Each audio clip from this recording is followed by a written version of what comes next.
আসসালামু আলাইকুম রহমতুল্লাহি ওবরকাতুহু। সম্মানিত দর্শক, গত কয়েকদিনে দুটো খবর আন্তর্জাতিক অঙ্গনে বেশ সাড়া ফেলেছে। একটি খবর হলো বিশ্বের অন্যতম বিতর্কিত একটি রাষ্ট্র উগান্ডা। সেই উগান্ডার সেনাবাহিনীর প্রধান তিনি একটি বক্তব্য দিয়েছেন যে যদি স্থল অভিযান চলে বা যুদ্ধে যদি প্রয়োজন পড়ে তাহলে তারা ইসরায়েলের পক্ষে যুদ্ধ করবে এবং ইরানকে একদিনের মধ্যে বা ৪৮ ঘন্টার মধ্যে পরাজিত করে ফেলবে উগান্ডা। তো এটা নিয়ে অনেকে ট্রল করেছেন, আমরাও ট্রল করেছি যে যেখানে তারা নিজেদের কাপড় চোপড় ঠিক রাখতে পারে না, যেখানে উগান্ডার স্পোর্টস মিনিস্টার ফুটবলে লাথি দিতে গিয়ে সে চিত হয়ে পড়ে যায়।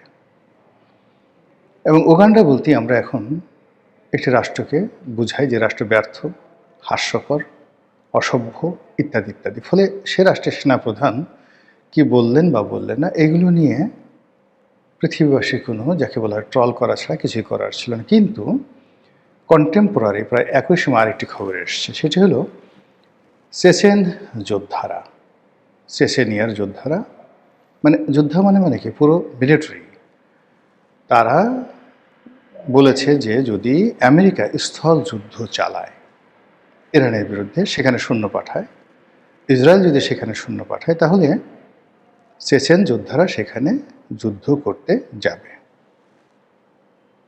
আপনারা জানেন যে চেচেনিয়া মূলত মধ্য এশিয়ার একটি অত্যন্ত শক্তিশালী মুসলিম রাষ্ট্র। মানে তাদের ধনসম্পদ কি আছে বা না আছে, কিন্তু তাদের আছে দীর্ঘদিন গেরিলা যুদ্ধ করার প্রচণ্ড শক্তি, সাহস এবং অভিজ্ঞতা। তারা সেই সোভিয়েত জমানা থেকে যুদ্ধ করে আসছে। আর এখন চেচেন সরকারের যে প্রধান মিস্টার কাদিরভ, তাকে বলা হয় এই মুহূর্তে পৃথিবীতে যদি মিস্টার ভ্লাদিমির পুতিনের দক্ষিণ হস্ত কেউ থাকেন, আপন মায়ের পেটের ভাই বলে কেউ থাকেন এবং সবচেয়ে বিশ্বস্ত বলে কেউ থাকেন, তিনি হলেন কাদিরভ। আর কাদিরভের যে বাহিনী অর্থাৎ চেচেন বাহিনী, এই বাহিনীকে জনাব ভ্লাদিমির পুতিন ভালোবাসেন নিজের যে বাহিনী অর্থাৎ রাশিয়ান যে আর্মি, সেই আর্মির চাইতে অনেক অনেক বেশি। রাশিয়ান আর্মিতে অনেক লোক তার সাথে বিট্রে করেছে, অনেকে সিআইএর এজেন্ট, অনেকে মোসাদের এজেন্ট। কিন্তু চেচেনিয়া এমন একটা জায়গা এবং চেচেন বাহিনী এমন একটা দুর্ধর্ষ বাহিনী, যে বাহিনীর বিরুদ্ধে কোনো বিদেশি এজেন্ট ঢুকবে, এটা গত ২০ বছরের ইতিহাস পর্যালোচনা করলে কল্পনাই করা যায় না। এমনকি ইসরায়েলি মোসাদের মধ্যে ইরানের এজেন্ট থাকতে পারে। কিন্তু চেচেনিয়ার বাহিনীর মধ্যে রাশিয়া বিরোধী বা চেচেনিয়া বিরোধী বা কাদিরভ বিরোধী কোনো শক্তি থাকবে, এটা কল্পনা করা যায় না। এই যে ইউক্রেন এবং রাশিয়া যে যুদ্ধ চলছে, সেই যুদ্ধে মধ্য এশিয়ার যে শক্তিটি আনকন্ডিশনালি রাশিয়ার সঙ্গে আছে, সেটি হলো চেচেন যোদ্ধা এবং তাদের প্রধান কাদিরভ। আর একজন ব্যক্তি আছেন, তিনি হলেন উত্তর কোরিয়ার নেতা কিম। এবং আপনারা জানেন যে এই যে যুদ্ধ চলছে, সেই যুদ্ধে রাশিয়াকে সৈন্য দিয়ে উত্তর কোরিয়া এবং চেচেনরা যেভাবে সহযোগিতা করছে এবং যুদ্ধের ময়দানে রাশিয়ান বাহিনীর যে সফলতা, সেই সফলতার একটা বিরাট অংশীদার হলো উত্তর কোরীয় বাহিনী এবং চেচেন যোদ্ধারা।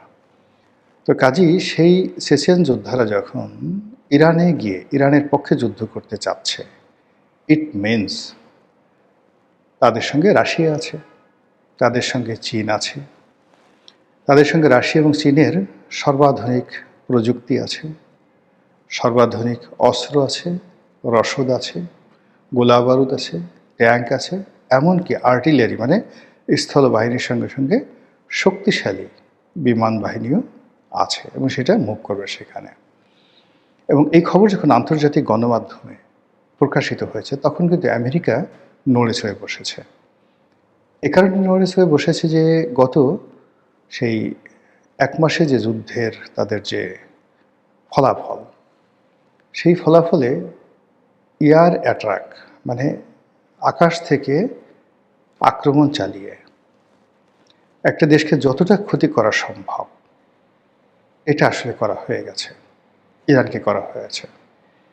কিন্তু এই যুদ্ধে ইরানের কত হাজার মানুষ মারা গেছে, কত লাখ বিল্ডিং ধ্বংস হয়েছে, কটা ক্যান্টনমেন্ট মিশে গেছে, সেনাবাহিনীর অবস্থা কি, কিংবা নৌবাহিনীর অবস্থা কি, বিমান বাহিনীর টোটাল যে তাদের অবস্থা কতটা শেষ হয়ে গেছে, এগুলো বড় বিষয় নয়। বড় বিষয় হলো সেই ধ্বংসস্তূপের মধ্য থেকে যেভাবে একের পর এক আক্রমণ ইরান চালিয়ে যাচ্ছে, এটি পশ্চিমা দুনিয়ায় রীতিমতো বিস্ময় সৃষ্টি করেছে যে তাহলে ইসরায়েল এবং আমেরিকা যে আক্রমণ পরিচালনা করেছে সেই আক্রমণ সম্পর্কে পশ্চিমা মিডিয়া যা বলছে তা কি সত্য নয়?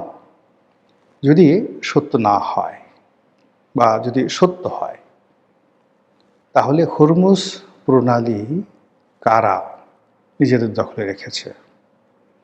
যদি ইরানের কোনো নৌবাহিনী না থাকে তাহলে এই হরমুজ প্রণালী মানে এতটা সুরক্ষিতভাবে তারা কিভাবে রক্ষা করছে যে সেখানে ইরানের অনুমতি ছাড়া কোনো জাহাজ চলতে সাহস পাচ্ছে না, যেটা গত 50 বছরে কখনো হয়নি, ইতিপূর্বে কখনো হয়নি। একছত্র আধিপত্য। 2 নম্বর হলো যেখানে শুধু কর্তৃত্ব প্রতিষ্ঠা করেনি, এটার মালিকানা এখন ইরান দাবি করছে এবং এই মালিকানা তারা ছাড়বে না। সুয়েজ খাল কিংবা অন্য যে সকল প্রণালী রয়েছে, যে প্রণালীর উপর ধরুন পানামা খাল, এর উপর বিভিন্ন দেশের যে কর্তৃত্ব রয়েছে এবং তারা যেভাবে লেভি আরোপ করে, শুল্ক আরোপ করে, একইভাবে হরমুজ প্রণালীর উপর ইরান যে শুল্ক আরোপ করেছে, এই শুল্ক তারা যদি আদায় করতে পারে তাদের আসলে আর কিচ্ছু করা লাগবে না, তাদের কোনো তেল সম্পদ লাগবে না। সারা দুনিয়া যদি তাদেরকে সেই নিষেধাজ্ঞা দেয়, শুধুমাত্র এই হরমুজ প্রণালী ব্যবহার করে এখান থেকে যে তারা যে শুল্ক এবং কর পাবে তার উপর ভিত্তি করে একটা রাষ্ট্র খুব অচিরে তারা দুবাই, সিঙ্গাপুর, কুয়েত, রিয়াদ এর ধরনের যে দেশ এবং এই ধরনের যে মেগা সিটিগুলো রয়েছে সেই পর্যায়ে তারা ইস্পাহান, তেহরান থেকে শুরু করে অন্যান্য যে বড় বড় শহরগুলো রয়েছে সেই শহরগুলো তারা গড়ে তুলতে পারবে হাইয়েস্ট 5 থেকে 7 বছরের মধ্যে এই ধ্বংসস্তূপের উপরে। এটা কি আমেরিকা বোঝে না? সেটা আমেরিকা বোঝে। বোঝার কারণে তারা সিদ্ধান্ত নিল যে এই যুদ্ধ যদি সমাপ্ত করতে হয় তাহলে তাদেরকে ইরানে স্থল অভিযান চালাতে হবে। কিন্তু স্থল অভিযান তারা কিভাবে চালাবে? তারা তো তাদের যে সৈন্যবাহিনী সেই সৈন্যবাহিনী ল্যান্ড করার জন্য কোনো ভূমি পাচ্ছে না, কোনো আরব রাষ্ট্র তাদেরকে ভূমি দিচ্ছে না, এমনকি ইসরায়েল তারাও বলছে না যে ইসরায়েলের যে ভূমিগুলো আছে বা যে বন্দরগুলো আছে সেই বন্দরে আমেরিকান নৌবাহিনীগুলো বা বিমান বন্দরে আমেরিকান বিমানগুলো তারা এসে তাদের সৈন্যগুলো ইসরায়েলে নামবে, এরপর এখান থেকে তারা সরাসরি অন্য যে কোনো মাধ্যমে তারা অন্য দেশে যাবে। তো কাজেই এটা ইসরায়েল রাজি হচ্ছে না। অন্যদিকে তাদের যে সকল প্রায় 20টির মতো ঘাঁটি ছিল, প্রত্যেকটা ঘাঁটি ভেঙে চুরে তছনছ করে দিয়েছে যে ওখানে একটা এখন মানুষ তো দূরের কথা কোনো পশু পাখিও সেখান থেকে ওঠে না। তাহলে ইরানের যে স্থল অভিযান তারা কিভাবে চালাবে? এই জন্য আমেরিকা কী করলো, তাদের আর একটা রণতরী পাঠিয়েছে, সেটা হলো বুশ পারমাণবিক সেই শক্তিচালিত। কিন্তু এই যে পারমাণবিক শক্তিচালিত আরেকটা যুদ্ধজাহাজ তারা পাঠিয়েছে, এটা এর আগে যে দুটো যুদ্ধজাহাজ জেরাল্ড ফোর্ড এবং আব্রাহাম লিঙ্কন আকার আকৃতিতে এবং প্রসিদ্ধিতে সেই দুটো যুদ্ধজাহাজ অনেক বড় ছিল, কিন্তু ইরানি আক্রমণে এই দুটো জাহাজ এতটা ক্ষতিগ্রস্ত হয়েছে যে তারা প্রাণ ভয়ে সবাই ভূমধ্য সাগর এলাকা ত্যাগ করেছে। এবং এই যুদ্ধজাহাজ দুটি এতটা ক্ষতিগ্রস্ত হয়েছে যে এগুলো আবার আগামীতে কমিশনিং করা যাবে কিনা, অর্থাৎ আবার নামানো যাবে কিনা, এটা নিয়ে সন্দেহ দেখা দিয়েছে এবং আমেরিকার নৌবাহিনীর মনোবল ভেঙে চুরমার হয়ে গেছে। তো সেক্ষেত্রে যদি বুশ নামক যে পরমাণু চালিত যুদ্ধজাহাজ আসে বা এরকম আরও 10টা জাহাজ আসে, তাতে ইরান ভয় পাবে না, বরং আমেরিকার ভয় যে নতুন যে যুদ্ধ জাহাজগুলো পাঠানো হচ্ছে সেই যুদ্ধ জাহাজের পরিণতি আগের আব্রাহাম লিঙ্কন বা জেরাল্ড ফোর্ডের মতো হয় কিনা, এগুলো এক। দ্বিতীয়ত হলো যে ইরানের একটা দ্বীপ আছে, খারক দ্বীপ, যেখানে তেল থেকে শুরু করে সব কিছুর যে পাইপলাইন, ইরানের যে পাইপলাইন, এটা একটা সেন্ট্রাল সুইচ রয়েছে সেখানে। অত্যন্ত কৌশলগতভাবে গুরুত্বপূর্ণ একটি দ্বীপ।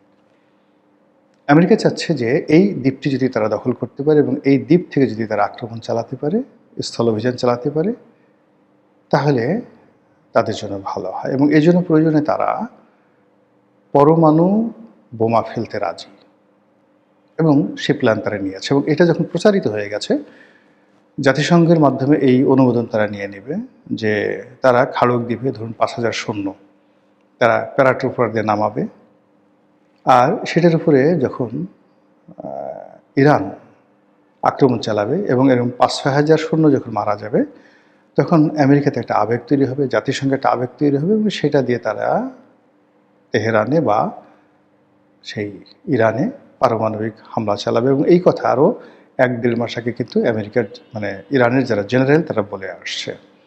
কিন্তু এটা নিয়ে ইরানের কোনো মাথা ব্যথা নেই, কোনো মাথা ব্যথা নেই। তারা বরং চ্যালেঞ্জ জানিয়েছে যে তোমরা পরমাণু বোমা হামলা করো, তোমরা পারলে খাড়ক দ্বীপ অধিকার করো, পারলে স্থল অভিযান চালাও, আমরা বসে আছি, উই আর ইনভাইটিং ইউ। আর এ সকল কথা যখন আমেরিকার বিরুদ্ধে বলছে ইরান, তখন আমেরিকা তার নিজ ভূমিতে অনেক ঠাট্টা করছে, মস্কারা করছে, নানা রকম কথাবার্তা বলছে, কিন্তু কোনো বন্ধু পাচ্ছে না, বান্ধব পাচ্ছে না, সাহায্য পাচ্ছে না, সহযোগিতা পাচ্ছে না। তো সেই অবস্থাতে এই যুদ্ধটার ইতি টানার জন্য তাদেরকে আনকন্ডিশনালি ইরানের কাছে স্যারেন্ডার করতে হবে, ইরান যা চেয়েছে তা দিতে হবে এবং হরমুজ প্রণালীকে ইরানের হাতে ছেড়ে দিতে হবে এবং মধ্যপ্রাচ্যে তারা থাকতে পারবে না। এটা গেল একটা অপশন। আর একটা হলো যুদ্ধটাকে একদম প্রান্তসীমায় স্থল অভিযানের মাধ্যমে জয় পরাজয় তাদেরকে নির্ধারণ করা। তো এই কাজটি করার জন্য তারা দ্বিতীয়টা বেছে নিয়েছে যে তারা স্থল অভিযান করবে। কিন্তু এটার প্রেক্ষিতে যখন সেই চেচেন যোদ্ধাদের হুমকি আসলো এবং একই সঙ্গে আমরা বিভিন্ন ফটো কাটে দেখেছি যে উত্তর কোরিয়াও প্রতিক্রিয়া দেখিয়েছে যে এরকম যদি হয় তাহলে তারা সরাসরি আমেরিকাতে ক্ষেপণাস্ত্র হামলা চালাবে, দূরপাল্লার ক্ষেপণাস্ত্র চালাবে।